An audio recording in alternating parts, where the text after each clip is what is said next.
Bonjour pour ce nouvel apéritif théologique et aujourd'hui nous vous proposons d'aborder une question qui nous a été posée par un auditeur.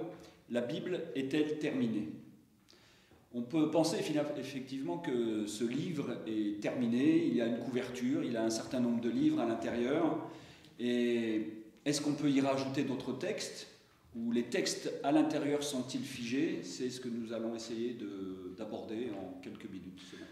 Oui, parce que au fond, il y a tout d'abord la Bible hébraïque qui a été, je dirais, bouclée au IIe siècle. Et puis ensuite, on a rajouté le Nouveau Testament. Et on pourrait se demander si, par exemple, le Coran ne pourrait pas être rajouté.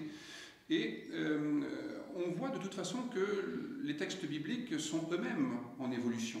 Et j'aime bien cette idée du protestantisme qui consiste à dire que la Bible n'est vraiment elle-même que lorsqu'elle est interprétée. C'est-à-dire qu'il ne suffit pas d'avoir l'objet Bible sur son bureau pour être au contact de la Bible, encore faut-il aller dans le texte, essayer de lui faire produire du sens et en débattre avec d'autres. Oui. Donc ce qu'on peut dire, c'est que la Bible, elle est terminée dans le sens où il y a peu de chances qu'on rajoute des livres dans la Bible, mais son contenu n'est pas figé et son contenu peut évoluer dans le sens où les traductions peuvent évoluer avec la recherche. Alors il n'y a pas que ça tout de même, parce que par exemple, la Bible hébraïque qui a été retenue par les protestants pour leur propre traduction n'est pas le texte choisi par les Bibles catholiques, qui ont choisi plutôt la Septante, traduite par Jérôme dans la Vulgate, avec plus de livres, ce qu'on appelle les livres deutérocanoniques.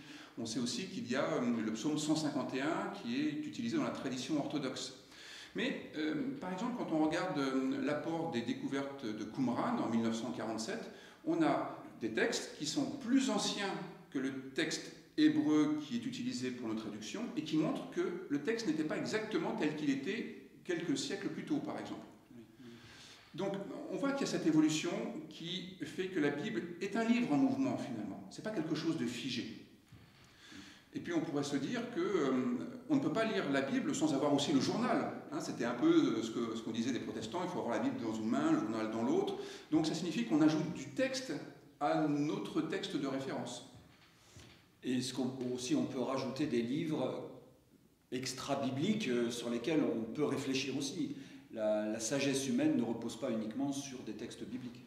Oui, il est même précieux de pouvoir mettre les choses en parallèle pour voir d'une part la spécificité des textes bibliques, et puis pour aussi comprendre que les textes bibliques n'ont pas épuisé le sujet. Les textes bibliques ne sont pas là pour répondre à toutes les questions qui se posent aujourd'hui, d'abord parce qu'il y a bien des questions que les rédacteurs bibliques ignoraient, et parce qu'on a besoin de faire appel à d'autres champs de connaissances que les simples textes bibliques pour comprendre la vie. Bon, et bien voilà, on a quelques belles lectures devant nous. À très bientôt pour un nouvel apéritif théologique. À bientôt, au revoir. Au revoir.